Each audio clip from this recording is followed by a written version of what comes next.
Hi, and welcome to Across the Desk. Well, something happened this week in the Senate that doesn't usually happen that often. Bipartisanship. They passed a huge $1.1 trillion infrastructure bill with all kinds of things in it, and they did it with 70 plus votes in the Senate. That's unheard of. That's major bipartisanship. Well, there are two senators from Oklahoma who are in the minority thought that the bill just isn't a good thing for the United States of America.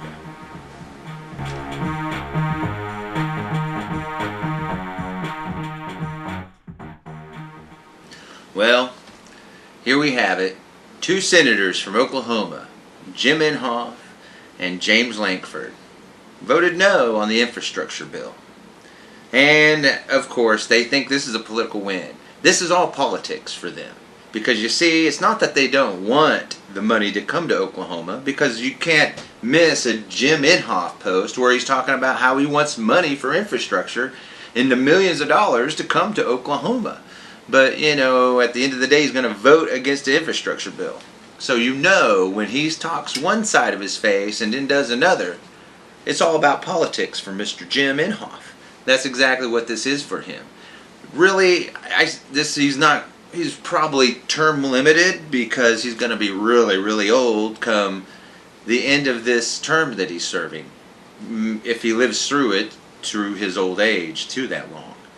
You know, and so I really don't see him running again. But maybe this is saving face in some way or another. I don't get it. I really understand. Maybe it's probably someone in his office putting out this stuff for him. He probably doesn't even see it. Come to think of it, it's probably some intern he's got on his Facebook page putting out conflicting stuff. Hey, millions of dollars for infrastructure. Oh, I don't want infrastructure.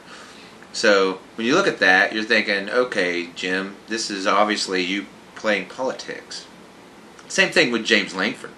James Lankford's against it because, you know, President Biden's in office. There you go. That's why he's against it. And he's getting kind of hammered, you see. He's got a challenger from the very far right. So he's got to kind of keep up with this crazy guy. But I think James Lankford is kind of he's trying to, you know, trying to find balance in there. Because if you go too far crazy to the right, you're probably going to lose a lot more support with independents. As it shows in polls that, you know, independents, yeah, they're not all into the crazy right Q-oriented type stuff. But see, James Lankford, he's got it at his shoe. He was the guy on the podium when the insurrection took place. And he tried to jettison the republic for autocracy. He tried to do it.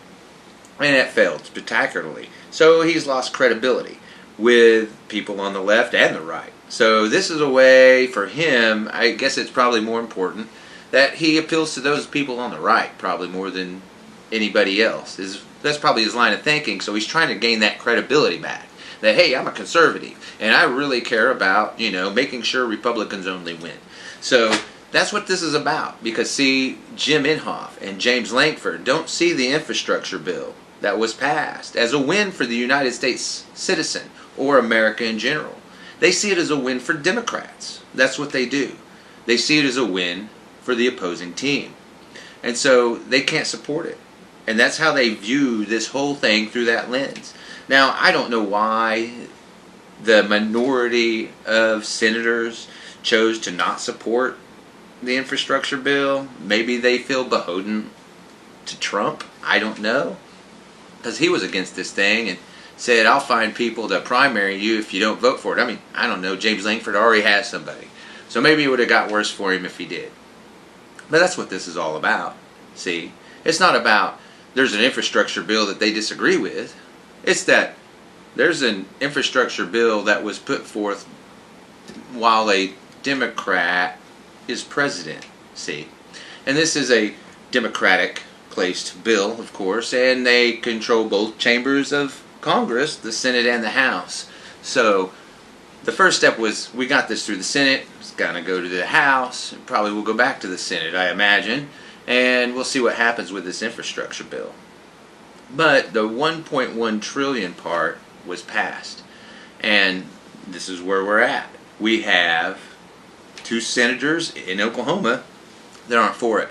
But here's the interesting thing, and I'm going to just make a prediction, and I'm not really a psychic, I have no crystal ball or 900 number, but I'm going to make a great prediction. I'm going to say it's going to be 100% accurate. That wait, and you will see Jim Inhofe take the credit for bringing this infrastructure money to Oklahoma. You watch, there'll be a Facebook post not too far off in the future where he'll be bragging about bringing home the bacon to Oklahoma so we can fix our infrastructure that he's so concerned about. And yeah, he voted no on it. He voted no on it. But that was total political move. I think I understand it. I understand why he did what he did. And I understand what they're doing. See, they're trying to find this credibility. They're trying to claw back some relevance from their base and the American people. But I don't think it's going to work that way. See, because you got Jim Inhofe. The stuff he's been posting is this. Oh, it's going to increase illegal immigration. Oh, hey, there's no money for defense. It's an infrastructure bill. That's not a defense bill. We've been raising the defense budget anyway. So this doesn't have anything to do with defense. Everybody wants to throw that in there. Sure, hey, it doesn't pay for, it doesn't pay for schools. It doesn't pay for schools at all. It doesn't do anything for that, So why not throw that in there, right? Infrastructure. You want to talk about defense. Yeah, it's an infrastructure bill, not a defense one. But, Jim Inhofe. There you go. He's going to throw out whatever, and he's going to do it in the most Chicken Little, the sky is falling, crisis politics type of way, because that is what conservative cowards like Jim Inhofe like to do. You see it all around. He's talking about, gas prices and OPEC. The sky is falling. The border's in crisis. The sky is falling. This fake pandemic. The sky is falling, and that's what Jim Inhofe is on. He's on the sky is falling kick, running around talking about how doom and gloom and we're in a crisis, and he's peeing all over himself while he does it. He looks like a total fool. But that's Jim Inhofe, great grandpa, because maybe that was cool back in great grandpa's day, I guess. But, it just makes you look like a coward when you do it now. And that's what he's looking like. So he's trying to pull out anything he can to do this. Actually, he's not the one pulling this out. Because I'll tell you, when you see word for word, tax and spend. The reckless tax and spend. And wait a minute, if you didn't notice, this is from both senators, word for word. Well, where are they getting it? Are they getting together and posting this stuff out? Is that what they're doing? Do you think that's what they're doing? No, that's not what they're doing. They're getting a bulleted talking point right from the RNCC. It's from their website. They have it right there. This is what they talk about. This is the bulleted facts they send out to all their people so they can all talk the same point in the echo chamber. This is how it works. Karl Rove talked about it great in his book he wrote like 20 years ago. The echo chamber, we're going to take this one talking point and we're going to throw it out to everywhere. We're going to get every senator and House member to talk about it, and we're going to get all our media to talk about how it's reckless, how it's tax and spend. And that's exactly what they're doing. And that's what you see with Jim Inhofe. Not an original thought in the guy's head. Neither one of them. These are all bulleted talking points right from the RNCC. So that's what you have with our two senators here in Oklahoma. And the infrastructure bill that was passed in the Senate by an overwhelming margin. I mean, overwhelming. More than a supermajority voted yay on this. That's a lot of Republican support. And the only two guys in the room that couldn't do it are guys from Oklahoma who you positively know will take credit for bringing the money back to Oklahoma. They will. 6 months, a year from now, you watch. Look how much money I got for Oklahoma. This bridge got built because of me. I voted no on this, so you got it. Wow, that makes a whole lot of sense, doesn't it? But it's all about politics with these guys. That's why they do what they do. That's why Jim Inhofe is one of the most divisive guys you've ever met. I mean, when he puts out ads like he did, talking about how if you're a Democrat, you're not an Oklahoman, it doesn't get more divisive than that. It really doesn't.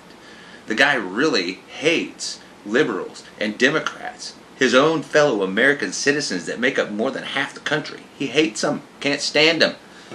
And James Lankford, even though he thinks he can stand them and says he can, they're just not allowed to rule.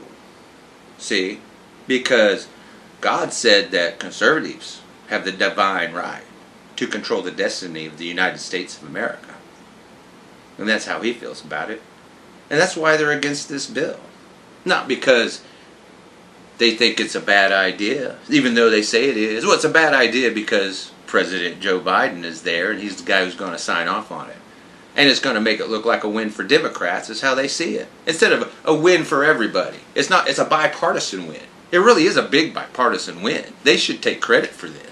But they didn't vote for it. That's the problem. You see, if they had voted for it, they could have took credit for it. But then they'd have to put up with all the crazy wacko Trumpies that we have here in Oklahoma and their base. And that's what they're scared of. And they're scared of those people. I'm not so sure how they are able to focus on their jobs. The way they're so scared of things all the time. Especially Jim Inhofe. I mean, great-grandpa, scared of his own shadow. And James Lankford, come on, man. I mean, this guy is really, really weak. So, we have them voting no on an infrastructure package. Denying Oklahoma millions of dollars on their no vote. Because, they're standing on their conservative principles. Which says when a Democrat is in office, you don't vote for anything because it's only a win for them if you do. And that's exactly why they voted no. There's no other reason why. No other reason. I can see none. But, yeah, they're going to take full credit for it. Well, we'll see what else happens because it's passed the Senate. Now it's got to go through the House. They'll go through some reconciliation measures, and we'll see what happens. But we already know where our two senators stand on this issue and just about any other. Because you can see it. They're not shy to post about how they're against everything. And anyone and every bill, any appointment. We haven't seen James Lankford pick one yet. Not one for Joe Biden. And he won't. He can't do it. If he does, the lamer is going to be all over him. So, well, and that's what we have this week with our Oklahoma senators voting no on an infrastructure package. This is Across the Desk. We'll see you next week.